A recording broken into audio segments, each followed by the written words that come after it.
Here we go. Let's make it a good day. We do it our own way. Let's make it a good day. Oh, no matter what they say. Oh, yeah. Good morning, everyone. We are live from our studios in Eden Prairie, beaming right into your living room, your bedrooms. I hope not your bedrooms, but maybe you are. Welcome to the Jason Show, everybody. Please welcome, Kendall's taking the day off. Please welcome our dear friend, Shane Wells, everyone. Look at you! I'm so excited. I was like, it'll be a long time before I get to experience the new set and colors and sounds, and here I am. And you've been here for, if maybe all of you watching, if you're new to our show, Shane has been here literally since day one. Shane, there was nothing. There was nothing. There was nothing in here. This was just an idea. We've come a long way. I mean, you've seen every iteration of the set. It's pretty nice now. It was fun tuning in, I have to admit. Yeah. On Tuesday and like waiting for it and like, oh my gosh. Yeah. Yeah, no, it's incredible how far this has come. Like really, what was the name? Do you remember? Because it wasn't the Jason Show from the start. Oh, it was a Jason Show? No. Oh, you mean the idea? Like original, like we had no name when we started talking. Yeah, we didn't have a name. It was like, we had different versions of like, make it a, what's happening? And we're like, well, that was a sitcom in the 70s, so we can't do that. What's up? No, yeah, none of them worked. It was like, it's just got to be Jason. Yeah, I was like, oh, that gay guy, that didn't go through, you know.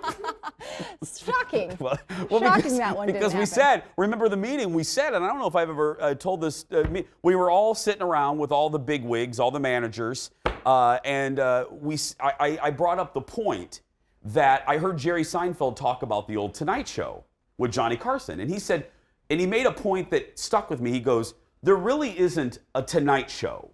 It's Carson. Yeah. And there's not really, like right now, people don't say, I'm going to watch The Tonight Show. They say, did you see Fallon last night? Did you see Colbert last night? And I said in that meeting, I said, no matter what we call it, this show, they're still going to say, did you see Jason yesterday? Right. So, and then thus the logo, and there we go. And so, here we are. Yeah, it's good to see you. Yeah, you too. Okay, I have a question for you. Oh boy. So when I was gone last week, I guess the news came out about Taco Bell. That Taco Bell, and everyone's upset about this, they're getting rid of more menu items. I missed this whole thing. I missed the outrage. Did you hear about the outrage? No. No. We didn't even do that story while you were gone. What's gone? gone? Well, my radio friends were up and they're getting rid of the Mexican pizza, which I got to tell you, and this comes from love, Taco Bell. The Mexican pizza is one of my favorite things there. It is just a disc of beauty. It is just, it's perfect. It's the perfect little item. They're getting rid of that. They're getting rid of shredded chicken. I don't care about that. Don't say the chalupa. No, the chalupa's safe. They're getting rid of the Nacho Supreme. I don't care about that. But the Mexican pizza, I am dead. Because I think everybody, if you eat Taco Bell, everybody has a standard Taco Bell order. It's one of those, do you have a Taco Bell? The chalupa, yeah. That's what you get? Yeah. A chalupa? Yeah. Okay. Because like Colin gets a cheesy gordita crunch, a bean burrito, and a chili cheese burrito. Yeah. Is that wow, it? Do you like applause. There was applause. Jeff supports the order of Colin. Yeah. What? The last one, the chili cheese burrito, which we found out is a regional thing. You can't get the chili cheese burrito in Taco Bells all across the country. Yeah, I don't understand this. Clearly they did some research. I don't know. But they didn't talk to you. They did not, because I'm really upset. It's a big miss. I love that Mexican. So Taco Bell, if you're listening, as Julia Roberts said in Pretty Woman, huge mistake, big, huge. I'm going shopping now. So yeah, I still love you though. Let's get started, everybody. It is time for the hot dish. Here we go.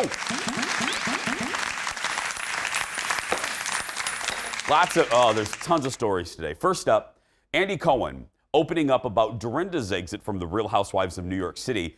And this was revealing, and usually we're like, yeah, we've heard it. Listen to what he said about this on his Sirius XM show.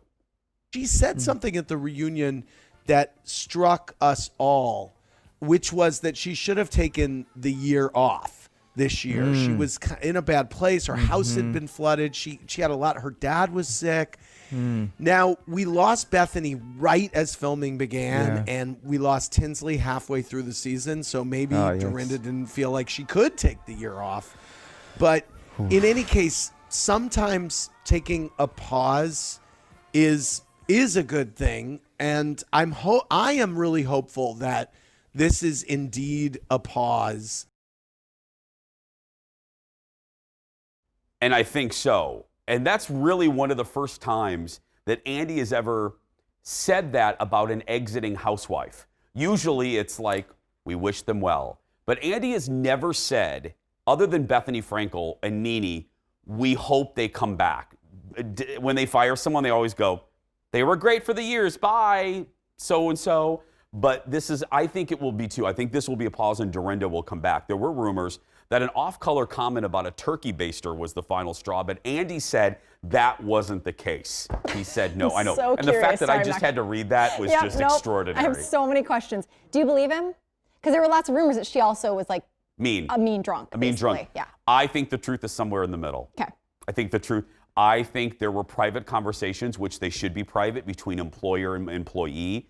I think they saw that she was mentally not in a good space, and it was kind of a forced pause. I think it was kind of like, why don't you take this next year off? And they both mutually agreed. Because he's right. This wasn't a good year for her. This wasn't a good year for that show. I mean, with Bethany leaving, they basically had like 3 people on the show. I mean, usually a cast on that show is 6 or 7 women. They were down to 4 or 5. So, yeah, not good. Shifting to the Beverly Hills franchise, I told you there was a lot of news today. And the most shocking news of the week, not really, Denise Richards is out after 2 seasons. Now, you may remember that Denise has been in a public fight with Brandi Glanville over an alleged hookup. And she even sent Lisa Rinna a cease and desist letter, which I thought was not allowed in their contracts, but whatever, that's a whole other show. This did not come as any surprise, especially for all of you that watched the reunion, part 2 last night in Beverly Hills. Contentious. It was real rough to watch. Now, is this over the alleged relationship? Yeah, not really relationship, but there was an alleged hookup between Brandi and Denise Richards. Okay. And all season long, and here's where I love Denise. I loved her last year. Here's where I think Denise mishandled this. If there was something, allegedly, if there was something that went on between the two of them, who cares? If she would have just blown it off, this story would have went away the day after that episode aired. But just like with political scandals, it's the cover-up that, you know what I mean? Yep. You always hear that. She kept changing her story, and nothing seemed right. And there was denial after denial after denial. And it just made, even if Denise was telling the truth, it made you question kind of everything Denise was saying. And I get it. She's probably, I don't think Denise was made for this show. You got to also understand, she came from a life with Charlie Sheen when her life was in the tabloids, and you probably get pretty protective after that. So I don't think it was a good idea for her to join the show at all, because you have to put your life out there, the good and the bad. Any word of who's going to replace her? Well, we said it yesterday. Oh. The word on the street, which I hate that phrase, but the word on the street is, and I don't know where that street is. Which one? That Which Kris street? Jenner, Elm Street. That Oh, Kris no. Jenner may be joining Beverly Hills. You now know, that you Kardashians are announced done. that show is not going to happen anymore, and know. my mom was all excited. She's like, finally, good news in 2020. And then I told her, I said, they're going to be everywhere. Yeah, 'cause they're that's just going to be in different forms. Like, they'll come back. That's right, because other than the caramel corn, that's another reason why I love your mom. Yep. She's with me in my severe hatred, and I don't like using that word, so I'll say severe hatred of the Kardashians. She's probably texting me right now, praising you. I love you. I love you, Mama. mutual. Next in the dish, a new Housewives franchise is coming to Bravo this fall. So look at this. We're excited about this. Salt Lake City is the new city. That's right. The Real Housewives of Salt Lake City. And religion will play a major role. Look a little bit of the trailer.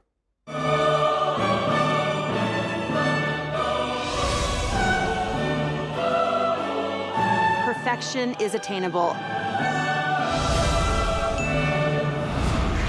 Hashtag blessed on that one. I am a purebred pioneer Mormon. Oh, here it goes. I'm Jewish. I'm from Chicago. I'm actually Pentecostal. We are Jewish by heritage, Mormon by choice. Oh, Lord have mercy. It is a very big deal that I'm no longer Mormon. I was raised Mormon, but I'm converting to Islam. Assalamu alaikum. A good Mormon doesn't drink, doesn't have sex. Nice to meet you. I was bringing the decadence and they were bringing the depression. Wow. Yeah, that's a lot. Wow. As Steve Kornacki once said, It's a lot. It's a lot right there. The new season will debut on Bravo in November, just as New York and Beverly Hills wraps up. What did you think? Are you going to watch?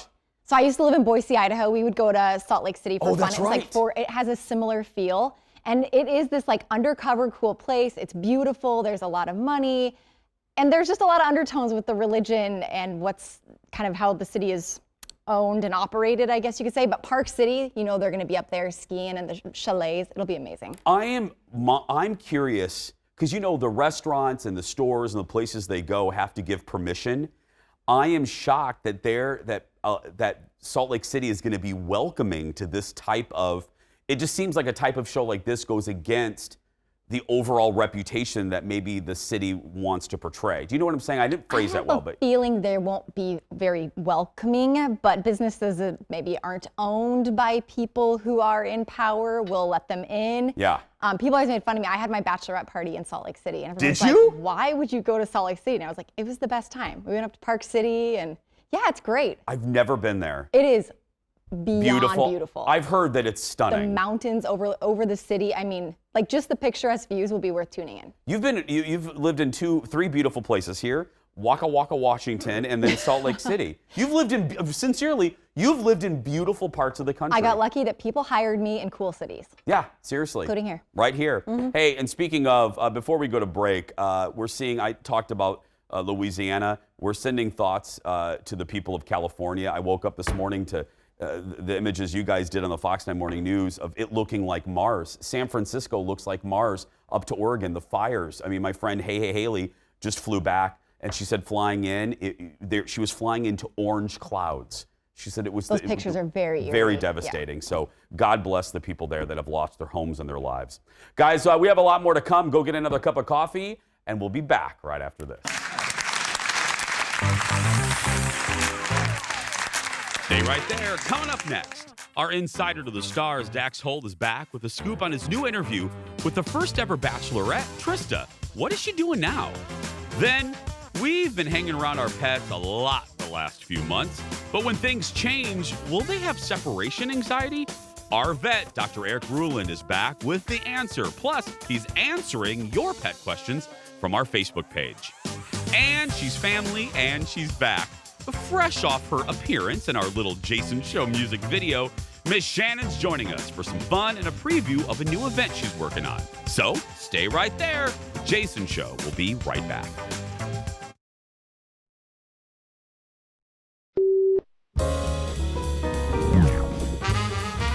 I don't. We have some of the most dedicated viewers, and I am so thankful for that. You know, what I'm not thankful for is this person every day for a straight week asking for James Corden, spelt incorrectly, to kidnap One Direction and put them back together. Put them back together. This is a boy band, not Humpty Dumpty. And I know many of you have asked nicely, like Kaylee A, who simply wrote, "Don't be shy, kidnap One Direction." And Kaylee, it's not shyness. I'm not shy. I'm just amazing at looking like I might have a cheeky little secret. You know who else isn't shy? Issa Francisco, who had the nerve to post this comment: "James, what are you waiting for? You know that you're the most powerful man in the world. Kidnap the 1D boys and force them to reunite again. You would save 2020. Yes, okay, I am the most powerful man in the world. That's why I'm on CBS right now at 1 in the morning. Oh, James Corden responding to fans who want him, yes, to put One Direction back together like Humpty Dumpty. That would be an act of humanitarian mercy. He's good friends with all the guys, so I could see him doing 2020 needs this. Something. It needs something. Taco Bell got rid of the Mexican pizza. I mean, what more can we handle? And in related news, and Jeff's going to be mad that we were going to announce this next week, but the Jason Show is reuniting Color Me Bad next week. That's what we're going to put. We're going to bring both D's. Both D's. Color Me Bad DD. Nobody, but if you were alive in the 90s, you remember that group. More hot dish this morning, and for that we turn to our insider to the stars. Ladies and gentlemen, joining us from his exquisitely decorated extra bedroom, the co-host of the Hollywood Raw podcast, our good friend Dax Holt. Good morning, Dax. Hey, good morning, Jason. How are you? Good, buddy. How you doing? I can't complain. Hey. Except it is crazy outside right now with all these fires in California. I know. I just, it would be dumb of me to not acknowledge it. So I just, thoughts to you and everyone there in California, man. I can't imagine how bizarre and sad it is out there. Yeah, I am very fortunate. This year, we are not near this. Going to cross my fingers it doesn't shift and come down towards us, but there's a lot of people being uprooted out of their homes and having to go flee to safety. And the skies right now are just orange. It's a very, ominous look. You wake up in the morning, you open your curtains, and it's just, orange, and there's just ash falling from the sky. And keep in mind, these fires are, miles and miles and miles away from us, but yet we are still seeing the remnants. Awful. Well, let's turn to something a little lighter to make folks smile. You interviewed the original Bachelorette, Trista. What did she spill to you? She was fascinating. She was a really fun interview. She's doing it from her home out in Colorado. And it's so refreshing because I think we've gotten so used to all the contestants these days who go on this show, and it's clearly for fame, for fortune, for whatever reasons, but it doesn't always seem like it's for love. And she was one of the first people that actually did it for love, found her soulmate, and they are still together. And it was funny, while we were doing this interview with Trista, you see Ryan walking around in the background, they're happily married all these years later. But, one of our first questions for her was you guys had one of the most expensive, over-the-top weddings ever that ABC threw for you. Not only did they throw you a wedding, they paid you $1 million to have their wedding on TV. And we said, what did you do with that money? And she goes, look around. You see this house we live in? This house is thanks to that wedding. Yeah. She goes, look, we are not rich by any means, but we have a very comfortable living thanks to that wedding. Dax, I think you hit on it. I think the secret to their ongoing popularity is the fact that they are very un-Hollywood in a way. They are almost, even though they're living in a very nice, they're very relatable and normal. I hate that word, but they seem very normal.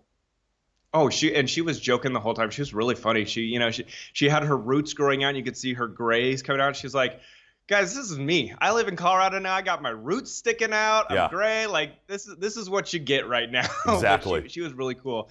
But one of the other questions that I really liked was that we said, okay, if there was no Bachelorette and you had to do a dating show today, you've got Love at First Marriage at First Sight, Love at First Sight, whatever it's called. You've got there's 50 dating shows out there now. Which one would you do? And she thought about it for a long time. She goes, I think I'd do Millionaire Matchmaker. She goes, keep in mind, I'm not a millionaire anymore, but I think that show had the most potential in her mind to actually find someone for love. Yeah, I wouldn't disagree.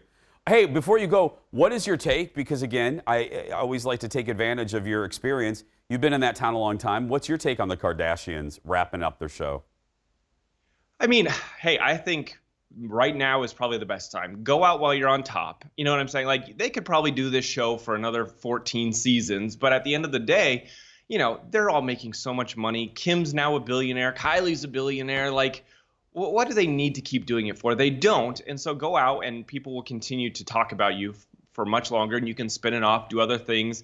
I think there's been a lot of rumors of Chris potentially doing Real Housewives, which I don't think she'll do. I think Andy Cohen summed it up the best by saying she wouldn't have any control over that show, so I can't imagine her going on to it if she has no control of it. But they can do other things now, and that might kind of be an exciting little venture for them. Well, trust me, keep in mind, E! will definitely keep them around. I'm sure there'll be other spin-off shows. They just won't have Keeping Up with the Kardashians. Well, executive producer Jeff made a really good point, too. They're making so much money off social media now. I mean, when they started, it was only the TV route. Now they don't even need TV. They don't need traditional media.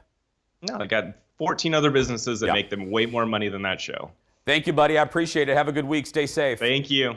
Check out all of the interviews, including the one with Trista, on Dax Holt's podcast website. Just search for Hollywood Raw wherever you get your podcasts. Next in the dish, the 38th season of Wheel of Fortune is kicking off next week, and it will do so with several tweaks to make it safe during the pandemic. So a couple things. First, the wheel has been upgraded, and the platform redesigned to allow around 6 feet space between the contestants. Each contestant also has their own spinning cap. What is that? Well, it's not like a hat. It's not like a little, no. It's a thing that fits over the spoke of the wheel so they can spin without touching it. Now, most of the rest of the game will not change. Nothing other. Vanna will be there. Pat will be there. He'll be wearing like saran wrap or something, but no, everything else is the same. The new season's going to debut on Monday. I said this. This is a show I think that's easily, not easy, nothing is easy, but I think easily contoured to fit this time, you know? Well, look how quickly they made those adjustments. It was like, okay, you don't touch the wheel, you space out a little, you probably get a 24-hour COVID test when you land wherever you are, LA, wherever they film, and you're done. good. Well, and did you see Kelly and Ryan, how they're back in studio this week, what they're doing? That. Okay, so they have a giant, it must be like a 12-foot desk with a glass top, and Ryan sits at one end and Kelly sits on the other, and then in the control room, they split it and squeeze them together. So it looks like they're sitting right next to each other? Yes. The only time the illusion goes wrong is if Ryan goes like this. This arm disappears. Because I do this too. I'm comfortable saying, the guy drew a painting right back there of me doing it. But when he does this, his arm disappears. And he said he has to get used to that. But it's some old school trickery that's very new school and needed right now. But you know, people are tuning in. They see them sitting right next to each other. They don't take a second to realize, and they're probably firing off their angry email. They're too close. Yeah. Well, people Surprise. always, people complained with you, and people complained with Kendall. Why doesn't Shane and Kendall have a seat, or why are they so far away? We were ahead of the time. We were ahead because now this set was tailor-made for this. Shane, must keep Jason in a bubble. That's right. Keep my germs. They knew eventually. Shane is basically in Invergrove Heights over there. I'm feet and feet away from her. Next in the dish, Sacha Baron Cohen is back. More specifically, his character Borat. Borat is back. Yeah, he's going to be back on the big screen. Here's the deal. Borat 2 is reportedly... Sorry. It's been a while. I love this movie. Borat 2, guys, is reportedly in the works. Sasha has been spotted at various events around the country this summer. He's also apparently been screening the film for bigwigs in the industry. The character Borat, if you do not know, is a journalist from Kazakhstan who is investigating American politics and culture. The first film came out in 2006 and made more than $250 million. No word when it's going to be released here. I have to say, I know it's not everybody's humor. Like Colin hates it. I love Borat and I love Bruno. But I do get secondhand embarrassment. I don't like to see people get embarrassed because I don't like to be. Some of the scenes are just, I have to turn away. I can't watch. Do you like it? I do. Yeah. I do. And I think if there was ever a time that Borat should come back, it's right now. Feels like this is the right time. Well, remember, was it Borat or was it Bruno when they wrestled and then they started the cage match? I think that was Borat. Was that Borat? And then the two guys started kissing, and I'm like, oh my goodness! And they were throwing like whole rotisserie chickens at him, and I was mortified. I felt. But you couldn't turn away. Well, no, I'm like, they're gonna get killed. I mean, all of these macho men watching what is it called? The wrestle that type of wrestling or that kind. Like WWE. Ultimate cage fighting. Okay. Oh, yeah, cage fighting. And then all of a sudden, Celine Dion comes on. Celine Dion comes on and they start kissing. Oh God, it was so good. I'm gonna watch it today. Still ahead. After months in quarantine together, how do you and your pet resume normal life without causing too much anxiety? Dr. Eric from the St. Paul Hospital will join us. And then, she's the best comic in the Twin Cities, says our friends at City Pages. Shannon Paul will join us to talk about what she's been up to. Stay right there, everybody. We'll be right back after these words.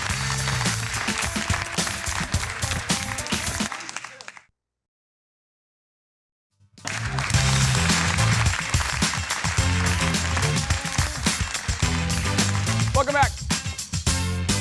One more piece of hot dish we didn't get to, and that is, speaking of big shows ending, after many seasons on AMC, The Walking Dead is coming to an end. Kinda. AMC, the network behind the huge franchise, announced yesterday that The Walking Dead will end next year after what they're calling a supersized season. They're going to do some more episodes, but then it's not really over. Characters Carol and Daryl sounds like Newhart. This is my brother Daryl and my other brother Daryl, will be spun off into their own show, their own Walking Dead show. So it'll be like basically Diet The Walking Dead. For more details, head over to AMC's social media channels. Well, kids are going back to school. Some people are going back to work, and that means the pets are all alone. And shockingly, that can lead to some separation anxiety. Really? Well, to help you get through it and your pets, Dr. Eric Rulin with the St. Paul Pet Hospital joins us now with a special guest. Hey, Doc. Hey, guys. How's everybody doing? Okay. Oh, is that Butter? Butter's getting bigger. Yes, this is Butter. Oh, our little polar bear dog just keeps getting bigger. Oh my goodness! How old is Butter now? He's 11 months. At least that's what Santa told me. Oh my! Oh, move a little bit. I want to see your whole. Can you go? No offense, but I mean, I just want to see. Look, how beautiful! Oh, She has been such a nice addition. She's very calm this morning. She got all of her wiggles out. Speaking of separation anxiety, well, she had to get all of her energy out before she had to get on TV this morning. She was very excited. Well, let's start there. Let's start there, Doctor. Is it a real thing? I mean, I know we can get separation anxiety as humans. Is it a thing with dogs? A lot of these dogs have been conditioned, and cats. Let's not forget the cats too. A lot of the dogs and cats have been conditioned because they've been home with everybody for so long now that has become a part of their normal routine. So we see a lot more cases of it this fall, at least in our hospitals. Yeah. Okay. So it is a real thing. So there's, Butter's done, by the way. Butter's peace out. She's going over to Twin Cities Live for her appearance. Okay. So it's a real thing. So what do people do? Well, a lot of times what you can do, getting the energy out of a lot of these dogs is really important because a lot of the manifestation of of this anxiety is usually because of lack of exercise or lack of getting all of this emotion sort of out. That's not all that's it's cooped up to be, but a lot of it is this misappropriation of energy into this anxious wind up phase. So I think we can start by getting these dogs a lot more activity and trying to break some of the habitual things that you do every day with your dog to sort of get them away from getting into that wind up period is really, really helpful. So I would say activity is probably the most important thing, and then structure, and then making sure these dogs are not, not as much so much the cats, but making sure these dogs are sleeping in their own space and that they have their own area that they can relax in is really, really important. But it's nothing, if I'm hearing you right, it's nothing to be overly concerned about. I wouldn't say so, but I do see, again, some of these rescue dogs that I see that come from sort of situations that weren't great before, and then they really get globbed onto their owners, and a lot of them now, I'm seeing a lot more of them, but it's nothing I don't think everybody should be too concerned about. I think all of us that have anxious dogs or that have dogs that suffer from it are already there, and obviously having a conversation with your veterinarian about whether or not we need to get potentially that, that patient might need medications or might need anti-anxiety meds, and that's okay. Speaking of anxiety, if I can ask you, people think moving is a summer activity. A lot of people move during the fall because of the temperature. My mom is in that situation, Dr. Eric, where she just moved a long distance with her dog. She has a Mastiff. She's moved up here. What are some ways, because I know the dog, just like my mom, is anxious, a new climate, a new environment, a long car ride. What are some steps, doctor, that you could recommend off the top of your head for people like my mom that are moving with the dog to comfort them? Yeah, I think the dogs will adjust easier than the people will. Yeah, usually. But I think, again, structure and keeping the environment or having a similar space in there that was similar to what their old environment looked like, and sort of replicating that in the same space. Whether it's the same kennel or sort of in the same elevation in the house. If the dog slept downstairs below, if there's another one, just trying to replicate that again, I think will be really helpful. And I think, again, going back to activity and exercise and getting these dogs plenty of exercise is going to be really, really important for that anxiety. Is Butter going to come back, or did we lose her for the whole segment? Probably. Hey, Butter. She's really, really trained well. You'll find out. Oh, she is. I mean, the fact that she sat there through most of this first segment is better than some guests. I mean, let's just be clear. Better behaved than some of our guests. Well, I don't know if you have a 2-year or a second grader on having to do distance learning, but that's I've been more impressed with Butter than my second grader. Well, stay right there, everyone, because Dr. Eric's not going anywhere. When we come back, he's going to be taking your questions on our Facebook page. And let me tell you, we got hundreds of questions. We could literally do a whole mini-series with Dr. Eric, but he's going to answer a few when we come back. So go get some more coffee, and we'll be back right after these words, everyone. Butter will be there, too.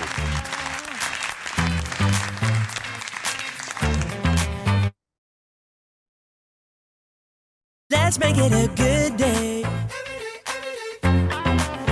We do it our own way. Let's make it a good day. Let's make it a good day. Welcome back, everybody. Season 6. We are back with our buddy Dr. Eric Ruland from the St. Paul Pet Hospital. And like I said before the break, my goodness, we posted on social media, hey, do you have a pet question? And we got over 100 questions on our page. So, Dr. Eric, here's a few of them. Let's start. First, Libby asks, hey, doctor, my 3-year-old Australian Shepherd likes to mark his territory, even in someone else's house. He is a smart, well-behaved dog, but this is quite embarrassing. What should I do? Yeah, Libby. So this is a really, really frustrating. I think the number one most frustrating situation ever is inappropriate elimination in any of our pets. So super frustrating situation. By the way, Dr. Eric, can I just comment that's the best phrase of the season 6 so far. Improper elimination. Thank you very much. Improper elimination. So just don't do it, Jason. Yes. I have a couple of questions actually for Libby, and if Libby was here, I would ask these. But first of all, obviously, I used to have a dog that was intact. He was potentially going to be a lab that was a show breeding dog, but he was intact, and he would eliminate on everybody's couch every time he walked in. And one thing you can do is if you can set him up for failure, or set him up so that he knows he's gonna. So when you walk into a house, or you can set yourself up to repeat a behavior so you can watch it. Sometimes what you could do is you could put a belly band on them, or put like a tight t-shirt around their belly so that they can't lift their leg up and can't go in and actually pee. Or if he pees on the couch, it'll actually urine soak him, and he'll stop that immediately. He'll stop doing it. So you can do that with, we've done that with dogs, or if that dog is not neutered, they should be neutered right away. That is fascinating. I have never heard of that. Okay, good answer on that one. Next up is Kelly. Let's see what Kelly says. Hey, doctor, my Shih Tzu Yorkie mix is constantly scratching, biting herself, especially her feet and legs. I give her baths on the regular and checked for fleas, and she's clear. What can I do? So a lot of dogs, especially this time of year, and Kelly, this is a question that I'm getting a lot right now, probably the second week of August to like the last week of September. We see environmental allergens run rampant, and environmental allergens in dogs look different than they do with people. We sneeze, we have, our mucous membranes in our eyes, hypersalivate and everything. Dogs, when those allergens, those grass pollens, tree pollens, corn pollens, when that makes contact with our skin, that becomes really irritating for those dogs. So they lick their paws, and what happens after they start licking their paws is it changes the pH of the actual skin, and they keep licking, and then that becomes a great environment for yeast. And so I actually see a lot of Morkies, Yorkies, these small breed dogs that have environmental allergens, and then they develop yeast infections secondarily. So this is probably an environmental thing, especially if it's just this time of year or it just happened. And it's not been a there could be a psychological issue, but it's probably an environmental thing. Shampooing is key because it gets everything out of there, but some of these dogs require an antifungal or an antimicrobial if they have infections between the pads, and they usually need an allergy relief medication. Sarah is up next. She asks, why does my almost 2-year-old cat like to eat plastic? Executive producer Jeff has the same problem. She especially loves juice pouch straw wrappers. We bought the crinkly toys and balls, but she doesn't even like those. We have these cats that have, this is a fascinating question. I have cats that will actually eat clothes, and they have these oral fixations. And these cats at a young age, once they develop that, it's really tricky. It's like someone who has a nervous twitch and they can't stop it. Some of these cats, for whatever reason, they had a positive feedback loop when they started chewing on something, or maybe they tasted, they could taste something on that plastic the first couple of times, and so they just keep doing it. A lot of these cats require you could go on Prozac or fluoxetine or some type of SSRI medication to stop that. I know a lot of my patients that do this oral fixation thing have to be on them. One more. I can't give you an exact reason why it started, but we can try to fix it at least. One more from Chris. She asks, do dogs have a concept of time? For example, do they sense when they've been left home alone longer than usual? This is a great question. It is. They actually don't. Anything past about 5 minutes, they don't really understand that whole concept. Now, so no, but the basic answer is no. And if they've been left for, I have a neighbor who I let out his dog once in a while, and the question always is, well, how, if he's there an hour longer than they should, like the dog's going to know. And I said, no, unless he has to go to the bathroom. But no, a dog's not going to know the difference between 1 hour or 3 hours or 2 hours. They just don't understand that concept. Well, Butter obviously understands the concept of boredom because she almost fell asleep on us a couple times there, Dr. Eric. Like, when is this guy going to stop talking, please? Exactly. Can I just go about my day, please? Well, thank you, my friend. I'll be in touch. I'm going to bring you my mom's dinosaur. I mean, my mom's dog. Please do. It's super exciting that she's making the move. So, absolutely. Awesome, Jason. Thank you guys so much. Thank you. Dr. Eric Ruhlin. For more information, head to improperelimination.com. Just kidding. Head to stpaulpet.com. It's right there. We're going to take a break. We'll be back. Ann and Paul will join us to talk about our upcoming events this weekend right after this break. Stay with us.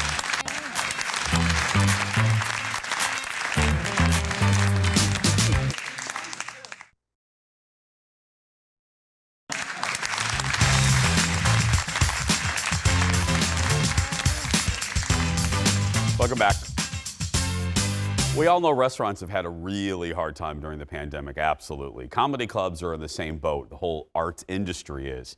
And one person who knows all about those struggles is a really good friend of our show. She's family, and she's right there looking beautiful. Look at her. Please welcome back to our show, Shannon Paul. Hi, Shannon. First, we got to laugh for a second because Shannon is, maybe you've seen, not the opening of our show, but the commercial, the promo as we call it, the promo for our show for the new season with the new theme song. Shannon was nice enough, as was our good friend Aaron Schwab, to take part in the shooting of it. They had to sit and act like they were eating and having fun for like 2 hours. Right, Shannon? Right. We're just looking at the food going, should we eat it actually this time or just continue to method act? I know. With the food in front of us. And I don't know if we have VO, but Shannon, we got to tell them the part that cracked you up. So I'm sure they're having, you know what I'm going to say. They're having, so the creative service department says, okay, now Jason, Aaron and Shannon are sitting over to your right. And I need you to walk past them, look at them and wave, and then keep moving. And Shannon goes, that looks rude as hell. She goes, you're just walking by. We're like, bye then. Don't have time to even stop. Okay, cool. I'm not. Where you got to be? I'm not even picking up the bill. I'm like, I'm like, hey, bye. I'm not even stopping and saying hi to you. Stop and converse. Yeah. You just stopped, looked at us and went, peace out, and then kept it moving. We're like, I thought we were friends. I know. Oh, God, we had fun that day. Okay, so I said it in the intro. I don't want to get too depressing, but you know this better than anyone. The arts industry, the comedy industry, really suffering. How are you trying to make the most of it? You know, a lot of us who were able to pivot into this new virtual world are kind of sustaining ourselves that way, because it is different. It's different performing, like it's different even, you know, when you are accustomed to having a live audience, just like you are with your show, it takes a lot to retrain your brain to be able to perform in this different setting. And so that's some of it. Some of the clubs are doing hybrid shows where there's a much smaller in-person audience, but then they also have a way for people to virtually view your performances at home, and that's helping some clubs out. And a lot of clubs are just having a really hard time and just, you know, closing, because it really depends on what region you're in and what your audience is willing to tolerate. And so, you know, I had sent you this article. One of my favorite clubs, and the club that I called my second home, because it was the first place I actually performed where they paid me, was a wonderful club called Cap City Comedy Club in Austin, Texas, when I lived there. And they just announced this week that they're going to be closing for good. And it's just difficult because a lot of these buildings were based upon a certain capacity. And so they have all this space. So not using it and not utilizing it, they just can't afford it. Well, and also it's uniquely it's uniquely, stand-up comedy is uniquely kind of detrimental. The setup is to what is uniquely not really what we're supposed to be doing right now. It is an individual on a stage within a few feet of the audience. So it has been a challenge, but you have found a way. You've been doing virtual events. You have another event coming up. Tell the folks about that. Right. Well, I mean, I'm doing another hybrid event on Friday night, and then I have another show on Saturday. And so what we're also doing is that Friday, it's at Sisyphus Brewing, so it's a smaller audience, and then people also can usually Zoom in. And we're doing an outdoor show at the Afton House Inn on Sunday evening. So it's earlier than we would normally do it because we know it's Sunday night, but we're trying to get some of these things done so that we can do it outdoors as much as possible. And that's always different too. And God bless the folks from Rock What You Got and the Pay Gap Comedy Tour, because they're actually putting on a festival. It's going to be comedy and music. So I'm one of the comedians that's going to be there. Mary Jo Peele is going to be there. Our good friend Kat Perkins is one of the performers, the singers that's going to be there that evening. And we're doing that at one of the mid-sized band shells at the Minnesota State Fairgrounds. So, it really has required a lot of hustle and being able to pivot, because we still want to perform and we know people still could use a laugh right now. There's so much drama going on right now that if we can give you a hybrid, I mean, we get it. Like, there's some days that I'm like, how is it my job to tell jokes? Because I don't feel like telling jokes. You read a news article and you go, well, what can I do to make the lives of other people better? And I truly believe that humor is one of those things when it's used appropriately. And so trying to figure it all out and find other ways to bring a smile to people and do a different variety of content, and we'll get through this. We'll just get through this. We will, and I'm glad you said what you said. We got to go, but you're absolutely right. You and I have talked off camera. I wondered even about this show, does it seem tone deaf to come on and make comments? And I thought, no, it actually refocused us. And I just like you, we actually kind of find it to be kind of a calling to not to get woo-woo and Oprah-ish, but we take pride in the fact that this hour of the day, we try to make you forget about how crappy this year is. So and my whole thing is that I don't necessarily want them to forget, but I do have ways that I think we can help heal. Yeah, and absolutely. I think humor can be very healing. And so maybe it's a way that you go, well, it wasn't funny when it happened, but here's how it's funny now. And I can use it to fuel me as I go forward. Thank you, sweetheart. I appreciate it. Love you, darling. Love you. For more information on Shannon's shows this weekend, you can find her on social media. Just search for Miss Shannon. Shane's back when we come back right after this.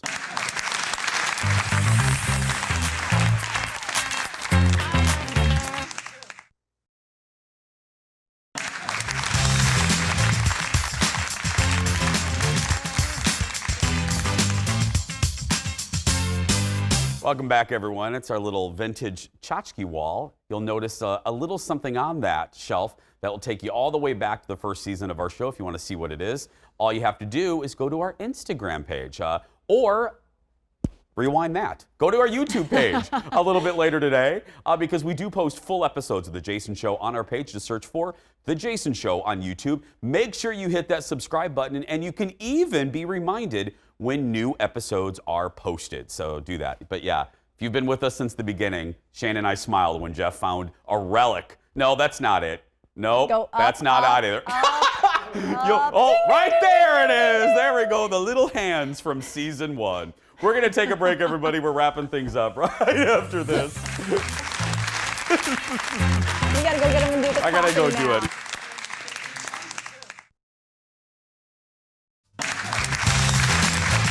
Welcome back to the show, everyone. I got the little hands. Again, we did. Someone sent these to me right at the beginning of our show 5 years ago. They're little hands. They used to clap like this. Was there ever an explanation, or you just There's got never some an baby explanation, hands? no. And then a woman got me horse little fingers. And I do remember the horse, too. So they'll be sitting over there. Hey, where were you? I saw some video. Where were you earlier today or yesterday? Seavers. Oh, the okay, corn so maze. Seavers Fall Festival, yeah, it's like the family's favorite. So they're opening up tomorrow for the season. Word to the wise, wear like rain boots or shoes that can get muddy. Oh, yeah. Because it's rained a lot. There's Karis leading the group into the corn maze. Oh, are those the children I babysat that one time, right? Yes. You might not remember because they were lost and gone. But yes, that was one of them for sure. I did not bring the 3-year-old. He'd get lost in there for sure. Yeah. But they're back. It's kind of cool that they're doing it anyway. They're doing it. Yeah, we need these fall things to keep do. us going. Like Shannon said, we need fun stuff. Like tomorrow, one of the chefs behind the brand new Hulu documentary, A Woman's Place, will join us, plus another staff edition of Show and Tell. That's going to do it for us today. If you're a kid that's being bullied, go out there and be yourself, because nobody can tell you you're doing it wrong. Thanks for watching today, everybody. We'll see you tomorrow. Lots of baby claps. Yeah, little baby claps.